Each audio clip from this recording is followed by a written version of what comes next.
आपण असं म्हणत होतो की सगळ्या सरळ सेवा ह्या MPSCकडे जायला पाहिजे, पण आता असं बघायला मिळतंय या जाहिरातीद्वारे की MPSC सरळ सेवेकडे गेली आहे की काय. संयुक्त गट क ही पूर्व परीक्षेची जाहिरात आहे आपल्यासमोर आणि ही परीक्षा जी आहे ही 27 सप्टेंबरला होणार आहे, म्हणजे फक्त आणि फक्त 3 महिने आपल्या हातामध्ये आहेत. जर तुम्ही ऑलरेडी वेटरन स्टुडंट असाल तर आपला क्रॅश कोर्स आहे, तुम्ही तो लावू शकता. आपली ॲप इन्स्टॉल करा, तिथे आपण तुम्हाला पूर्णपणे मार्गदर्शन करणार आहोत. आणि जर तुम्ही पहिल्यांदाच ही परीक्षा देत असाल तर आपली फाउंडेशन बॅच पण आहे. अगेन ॲपवरती जाऊन तुम्ही तुमच्या योग्यतेनुसार जी हवी आहे ती बॅच तुम्ही घेऊ शकता. आता बघा, ऑनलाईन पद्धतीने ही बॅच होणार आहे, म्हणून मी स्टार्टिंगचं वाक्य बोलले होते की MPSC सरळ सेवेकडे गेलेली आहे की काय, असं आपल्याला बघायला मिळते. पण आज 4 वाजता एक MPSCनी म्हणजे एक बैठक घेतली होती, त्याच्यामधूनही बऱ्याच गोष्टी, आज म्हणजे 26 जूनला MPSCने एक बैठक घेतली होती, त्यामध्ये ह्या ऑनलाईन परीक्षेबद्दलचं नियोजन काय आहे तेही मी तुम्हाला सांगणार आहे. MPSCनी आपल्याला सांगितलेलं आहे. आणि इंस्टाग्रामवरती पण याच्यावरती आपलं जे संगमचं इंस्टाग्राम चॅनल आहे त्यालाही फॉलो करून ठेवा. याच्याबद्दलच्या खूप नवनवीन अपडेट्स येत आहेत संयुक्त गट क बद्दलच्या. आता लगेच सिलेबस पण येणार आहे, तर तुम्ही इंस्टाग्राम चॅनललाही फॉलो करून घ्या. या व्हिडिओच्या डिस्क्रिप्शनमध्ये मी इंस्टाग्राम चॅनलची ID तुम्हाला देते. हे 4-5 पदं आहेत बघा. पहिला आहे उद्योग निरीक्षक आणि याच्यासाठी 9 पदं आहेत. तांत्रिक सहाय्यकसाठी हे तुम्ही वाचूच शकता. पण लिपिक आणि टंकलेखक ज्याच्यासाठी सगळे विद्यार्थी वाट बघत होते, याचे अतिशय जास्त एवढे पदं आहेत. पूर्ण मिळून 2619 पदं असे आपल्याला बघायला मिळतात. उद्यापासून फॉर्म फिलिंग डेट चालू होणार आहे. किती वाजेपासून? 14 म्हणजे किती?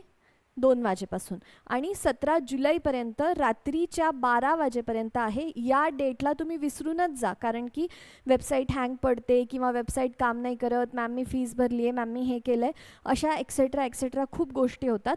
तर आपण याला 16 जुलैच कन्सिडर करू. म्हणजे आहे 17पर्यंत, पण 17ला वेबसाईट थोडी नीट काम करत नाही. ठीक आहे, हे महत्त्वाचे मुद्दे होते. आता इथून पुढे काही 2-3 गोष्टी अजून महत्त्वाच्या आहे. जे विद्यार्थी EWS मध्ये येतात किंवा OBCचं क्रीमी लेअर सर्टिफिकेट ज्यांच्याकडे आहे, त्यांनी 27 सप्टेंबर 2026च्या आधी जरी ते प्राप्त केलेलं असेल तरी तुम्हाला ते चालत आहे, असं आयोगाने इथे सांगितलेलं आहे. ठीक आहे, ह्या सगळ्या गोष्टी तर विद्यार्थी एकदम काटेकोरपणे स्वतःजवळ आणून ठेवतात. नसेल तर आईवडिलांना, मला माहिती आहे आईवडिलांना सांगतात हे करून ठेवा, माझं ते करून ठेवा. बट इथे वयोमर्यादा तर आपल्याला माहिती आहे सगळ्यांनाच की फक्त ही जी डेट आहे ती लक्षात ठेवा की 1 ऑक्टोबर 2026 पासून हे मोजतायत. UPSC जी असते ती 1 ऑगस्टपासून करते, यांचं 1 ऑक्टोबरपासून आहे. सर्व उमेदवारांचं किमान जे असणार आहे ते 19 असणार आहे. तांत्रिकाचं, कर सहाय्यकचं 18 आहे, एक्सेट्रा. जो अमागास वर्ग आहे त्यांचं 38 आहे सगळ्यांसाठी वय. म्हणजे काय, 1 ऑक्टोबर 2026ला तुम्ही 38पेक्षा जास्त नाही पाहिजे. मग मागासवर्गीयांसाठी 43 असं आहे.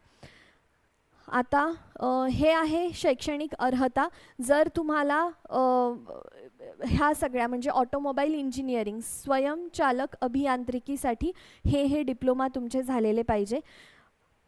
इथे त्यांनी असं सांगितलेलं आहे. महत्त्वाचा मुद्दा जो आहे ते परीक्षाचे टप्पे किती होणार आहे. आपल्याला मागे बऱ्याचदा आपल्या संगमच्या आपण इंस्टाग्राम चॅनलवरती आपण तो व्हिडिओ टाकलेला आहे की आता टायपिंग करावी लागणार नाही आहे, स्किल टेस्ट होणार नाही आहे लिपिक आणि टंकलेखकसाठी. कशावरनं सांगितलं होतं? कारण की बिलीफ आणि लिपिकचे जे MPSCनीच काढलेल्या आत्ताच 1 आठवड्यापूर्वीच जी जाहिरात आली होती त्याच्यामध्ये आपल्याला टायपिंग बघायला मिळालेली नाही. त्या आधारावरनंच आपण हाही एक अंदाजा लावला होता जो खरा ठरलेला आहे. टप्पे 2च होणार आहेत, एक पूर्व परीक्षा, एक मुख्य परीक्षा होणार आहे. पूर्व परीक्षा 100 गुणांची असणार आहे. ही आधी OMR बेस्ड व्हायची, आता ही OMR बेस्ड न होता CBT बेस्ड होणार आहे. म्हणजे CBT होणार म्हणजेच इथे नॉर्मलायझेशन आलं. ठीक आहे, नॉर्मलायझेशन होणार आहे. नॉर्मलायझेशन काय असतं? कुणाचे मार्क्स तुम्ही फक्त ऐकलं असेल की माझे जास्त मार्क्स होते, कमी झाले. कोणाचं ऐकलं असेल अरे वा माझे कमी होते, माझे जास्त झाले. किंवा कोणी म्हटलं असेल माझ्या मार्क्सवर काहीच फरक पडला नाही. ॲक्च्युली नॉर्मलायझेशन काय आहे? आपल्या याच यूट्यूब चॅनलवरती उद्या मी तुमच्यासोबत शेअर करणार आहे, किंवा तुम्ही इंस्टाग्राम चॅनलला आपल्या फॉलो करा, त्यावरतीही नॉर्मलायझेशनची शॉर्ट रील मी तुमच्या माहितीस्तव तिथे टाकणार आहे. तेच इथे खाली लिहिलेलं आहे की CBT होणार आणि म्हणून नॉर्मलायझेशन होणार आहे. फक्त इथे एक थोडासा बदल आहे. मुख्य परीक्षा ही CBT बेस्ड होणार नाही आहे, ही OMR बेस्डच आधीसारखीच असणार आहे. वरचे जे 4 पदं आहेत त्यांची 400 मार्कांची जास्त मार्कची परीक्षा होणार आहे आणि सहाय्यक मोटर वाहन निरीक्षकची फक्त 300 मार्कची होणार आहे. पूर्व परीक्षा 5ही लोकांची सोबत होणार आहे. मुख्य परीक्षा वेगवेगळी होणार आहे. पहिल्या 4 पदांची एकत्रित होणार आहे आणि सहाय्यक मोटर वाहनची वेगळी होणार आहे. हे लाल अक्षरामध्ये काही घाबरून जाऊ नका, जे मी सांगितलेलं आहे तेच इथे लिहिलेलं आहे. आता पुढे आहे, प्रस्तुत पूर्व परीक्षा राज्यातील विविध केंद्रावर घेण्यात येणार असून, हा स्टार मार्क करते मी, खूप महत्त्वाचा पॉईंट आहे. तुम्ही जो करस्पॉन्डन्स ॲड्रेस म्हणजे आयोगाचा आणि तुमचा पत्रव्यवहार होण्याचा जो पत्ता टाकणार आहात, त्या पत्त्याच्या आधारितच तुम्हाला सेंटर मिळेल पूर्व परीक्षेचं, हे इथे लिहिलेलं आहे. म्हणून जर तुम्ही अभ्यास करायला पुण्याला आलेले असाल किंवा तुम्ही अभ्यास करायला संभाजीनगरला आलेले असाल, पण तुम्ही राहता चंद्रपूरला, तुम्ही राहता गडचिरोलीला, तर इथला पुण्याचा संभाजीनगरचा पत्रव्यवहारासाठी पत्ता देऊ नका, कारण तुम्ही आज ह्या खोलीवर आहात, उद्या दुसऱ्या खोलीवरती असाल. पण तुमच्या जुन्या खोलीवरती जर पत्र गेलं तर तुमचा पत्रव्यवहार नीट होणार नाही, सेंटर पण तिकडचंच येईल. म्हणून आपल्या घरचा पत्ता द्या तुम्ही, हे म्हणून स्टार मार्क केलेला आहे, नीट लक्ष द्या. ठीक आहे. मग इथे त्यांनी सगळं सांगितलेलं आहे की काय दिव्यांगांसाठी काय काय लागणार आहे. परीक्षा शुल्क इथे दिलेला आहे. अमागाससाठी नेहमी जास्तच असतो. मुख्यचा आता इथे बोलण्याचाही विषय नाही आहे. पूर्वची आहे परीक्षा तर 394 आणि मागाससाठी 294, हे 100 रुपये कमी आहे अमागासपेक्षा मागासला. आणि फायनली इथे अगेन त्यांनी तुम्हाला क्लॅरिफिकेशनसाठी लिहून दिलेलं आहे की बाबांनो, परीक्षा ही CBT बेस्डच होणार आहे. CBT असल्यामुळे नॉर्मलायझेशन पण आपल्याला इथे बघायला मिळणार आहे. अगेन हे तुम्हाला बोल्डमध्ये यांनी दिलेलं आहे.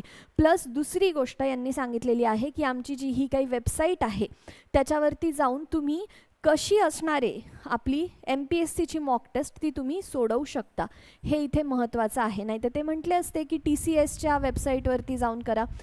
पण आज जी बैठक झालेली आहे त्याच्यामध्ये आयोगाच्या सचिवांनी हीच माहिती दिलेली आहे की जरी परीक्षा ऑनलाईन बेस्ड झालेली आहे तरी आम्ही ही कोणत्या अदर डिपार्टमेंटला किंवा अदर कॉर्पोरेट एजन्सीला देणार नाही आहे. ही परीक्षा पूर्णपणे MPSCच घेणार आहे आणि म्हणूनच MPSCच्या वेबसाईटवरती जाऊन तुम्ही मॉक टेस्ट देऊ शकता. याची विंडो कमी दिवसांची असते, पण या व्हिडिओच्या डिस्क्रिप्शनमध्ये मी संगमच्या ॲपची लिंक देते तुम्हाला. तुम्ही त्या लिंकवरती क्लिक करा, प्ले स्टोअरवरती जाऊन ॲप तुम्ही इन्स्टॉल करू शकता. सांगायचं तात्पर्य हे आहे, CBT बेस्ड जी MPSCची परीक्षा होणार आहे ती ॲक्च्युली कशी आहे याचा आपण ढाचा बनवलेला आहे आणि तुम्ही आपल्या ॲपवरती ऑनलाईन टेस्ट सोडवू शकता. साईनअप करायचं आणि तुम्ही टेस्ट सोडवू शकता. अजून काही माहिती हवी असेल तर हा आपला कॉन्टॅक्ट नंबर आहे, तुम्ही याच्यावरती कधीही कॉल करू शकता. काहीही माहिती हवी असेल, तुम्हाला वाईट वाटत असेल की भीती वाटत असेल, कशाही प्रकारची माहिती असेल, तुम्हाला एक दिशा मिळत नसेल, खूप वर्षापासून अभ्यास करत असाल, कोणत्याही परिस्थितीमध्ये कोणत्याही प्रेशरमध्ये तुम्ही अडकलेले असाल, आपल्या बॅचचे स्टुडंट असा किंवा नका असू देऊ, तरी पण तुम्ही कधीही याच्यावरती कॉल करत जा. रात्री 12 ते 7 पर्यंत करू नका, बाकी कधीही कॉल करत जा. Thank you so much.